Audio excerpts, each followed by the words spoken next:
Kenapa beliau mengkritik para sufi yang kontroversi itu? Bukan karena anti sama ajarannya, tapi menurut Imam Junaid kontroversi-kontroversi, satohat yang kontroversial ini hanya bikin rumit, hanya melahirkan polemik. Kadang-kadang terus ditunggangi penguasa. Orang awam itu levelnya tidak sama dengan para sufi, katanya Imam Junaid. Kalau diberi hal-hal yang kontroversi, mesti rame, terus gegeran. Nah, kalau sudah penguasa masuk, ini bisa dipolitisir. Entah yang pro, entah yang kontra. Maka katanya Imam Junaid, sebaiknya para sufi tidak memproduksi gagasan-gagasan yang kontroversial.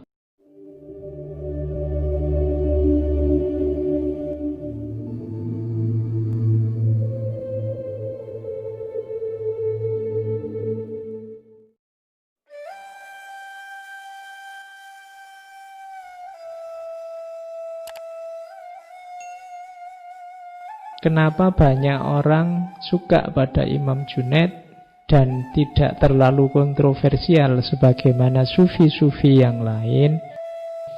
Karena dalam Imam Junaid ada mempertemukan syariat dan hakikat.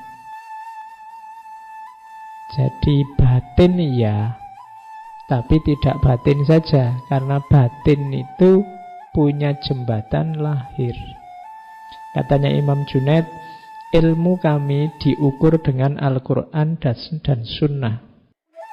Siapa yang tidak hafal Al-Quran, tidak menulis hadis, dan tidak belajar fikih, tidak boleh ikut. Ini syaratnya kalau ada orang ingin melamar jadi muridnya Imam Junaid. Jadi selalu katanya Imam Junaid, ilmu kita ini ukurannya Quran dan Sunnah. Maka yang mau jadi muridku harus hafal Al-Quran, pernah nulis hadis, berarti dia belajar hadisnya dalam, kemudian ngerti fikih, baru tasawuf. Kalau Quran tidak ngerti, Sunnah tidak ngerti, fikih tidak paham, jangan belajar sufi dulu. Nah, itu maunya Imam Junaid. Imam Junaid ini juga faqih, dia kepala qadhi pada zamannya. Jadi syaratnya saya tidak tahu kalau kalian ngelamar diterima apa enggak. Abot, hafal Quran, ngerti hadis, ngerti fikih, baru boleh ikut jadi muridnya.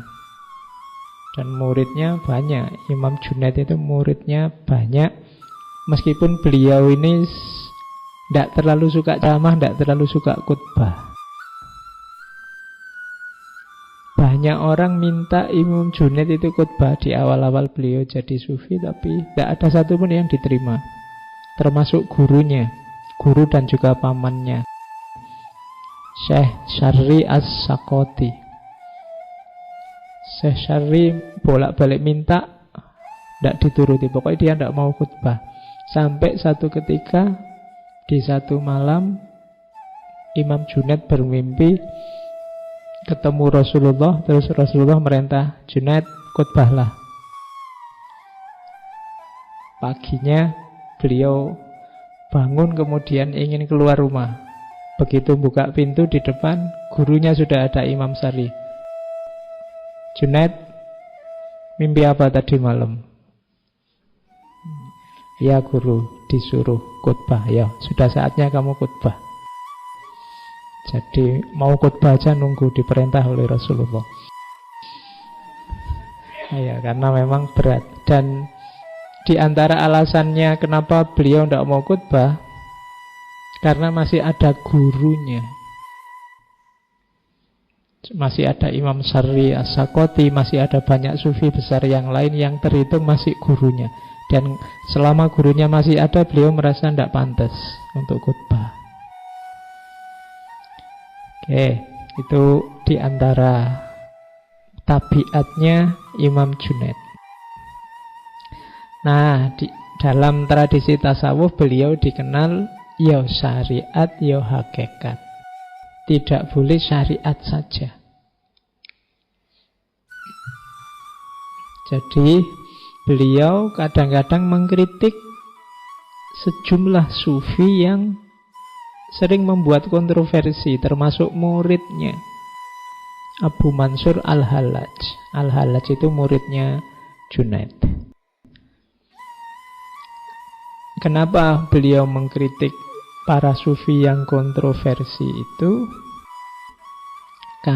Bukan karena anti sama ajarannya, tapi menurut Imam Junaid kontroversi satohat yang kontroversial itu hanya bikin rumit, hanya melahirkan polemik, kadang-kadang terus ditunggangi penguasa.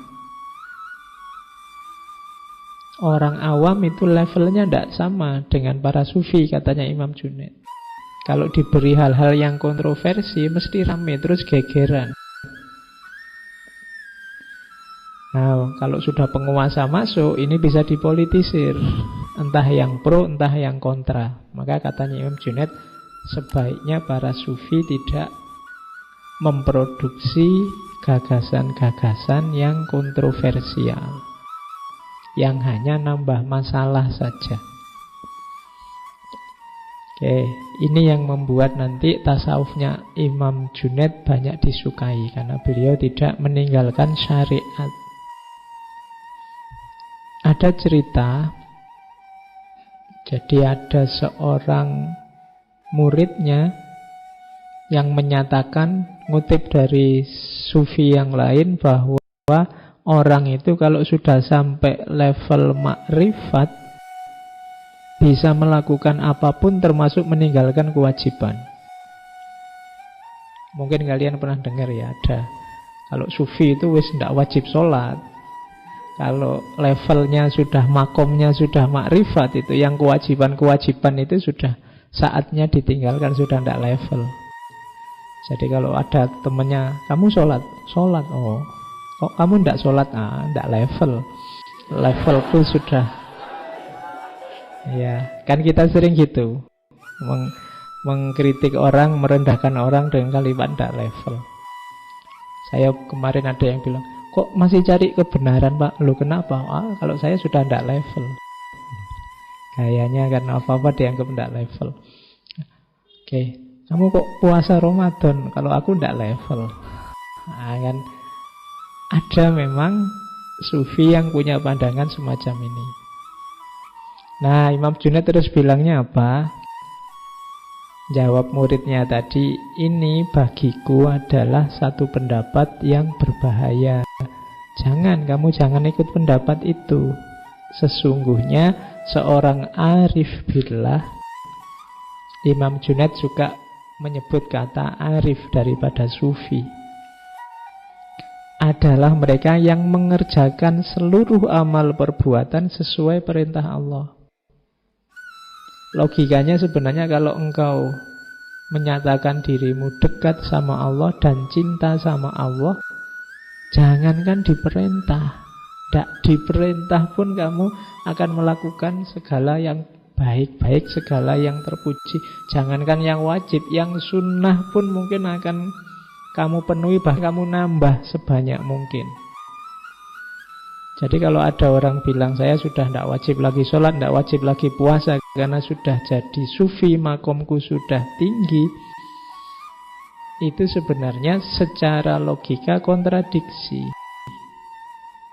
Karena kalau kamu menyatakan sangat dekat sama Allah, cinta sama Allah, ya harusnya justru kamu nambah sholat semakin banyak, nambah puasa semakin banyak, tidak hanya yang wajib-wajib. Karena hanya kepadanya amal itu kembali. Katanya Imam Junaid, justru yang menjalankan kewajiban syariat tadi, inilah keyakinan yang terus memperkuat ma'rifatku dan memperkokoh keadaanku. Aku itu ma'rifatku tambah kuat, tambah kokoh, karena apa? Menjalankan kewajiban-kewajiban tadi. Jadi tidak ada ceritanya orang gugur kewajiban atau bebas kewajiban. Oke, itu tuntunannya Imam Junaid. Hubungan antara syariat dan hakikat.